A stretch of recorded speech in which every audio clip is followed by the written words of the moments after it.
আসসালামু আলাইকুম।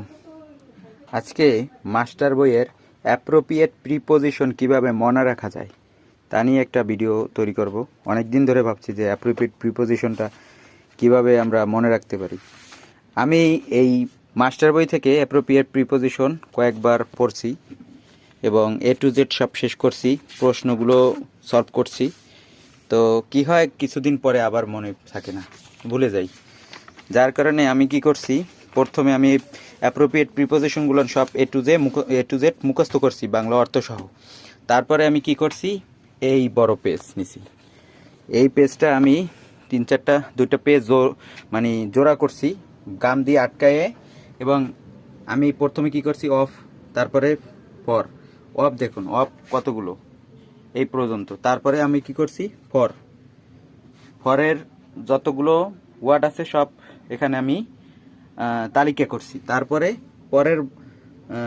পরের কলামে আমি লিখছি টু, এবং টুগুলো একেবারে সবচেয়ে বেশি শব্দ আছে হলো টু। তারপরে ফ্রম, তারপরে উইথ, তারপরে on, in, about, by, at, এগুলো সব। আর যেগুলো আর কি অল্প অল্প আছে সেগুলো আমি কি করছি, পরে আমি ছোট ছোট করে সাইডে লিখে নিয়েছি। যেমন এখানে আছে আফটার যেগুলো পাইছি, উপরে আছে মানে উপরে লিখছি, সাইডে লিখে রাখছি, সাইডেও লিখে রাখছি। তো এভাবে আমি পড়ি আর কি। এভাবে পড়লে হয় কি, আমার এগুলো আর কি মনে থাকে অনেক দিন। ইনটু, তারপরে আছে আপ, তারপরে এই পাশে আছে থ্রো। এভাবে পড়লে আর কি মনে থাকে। তো কারো যদি মনে থাকে না, অনেক সময় ভুলে যাই, যার কারণে আমরা কি করব, আমার এই তালিকাটা করতে কিন্তু অনেক দিন লাগছে আর কি, মানে অনেক সময় লাগছে আর কি। তারপর আমি কি করি, আমি প্রথমে প্রশ্ন সলভ করবো। এখন প্রশ্ন সলভ করার পরে আমি এখান থেকে আমি অর্থ অনুযায়ী পড়বো। আর এর পাশাপাশি কী করছি, আমি মানে নিচে লিখে রাখছি আর কি, অর্থগুলো লিখে রাখছি নিচে, কি কি অর্থ কোথায় কি সব কিছু আর কি ইন ডিটেলস লিখে রাখছি। সবচেয়ে বেশি হলো এ। প্রথমে আমি এর অফের যে ওয়ার্ডগুলো আছে সেগুলো মুখস্থ করব, তারপর অফ, তারপর টু, তারপরে ফ্রম, উইথ, এভাবে মুখস্থ করব। তারপর আমি বি শুরু করব, বি শেষ হলে সি, এভাবে আমি মুখস্থ করব।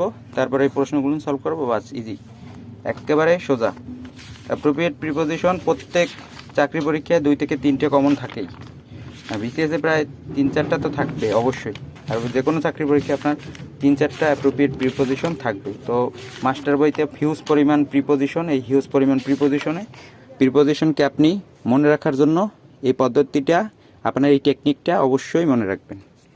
অনেকেই এইভাবে সাজেস্ট করে যে আপনারা তালিকা করে পড়বেন, অর্থাৎ অফগুলো আগে পড়বেন, তারপর ফর, তারপরে টু, তারপরে ফ্রম, তারপরে উইথ, তারপর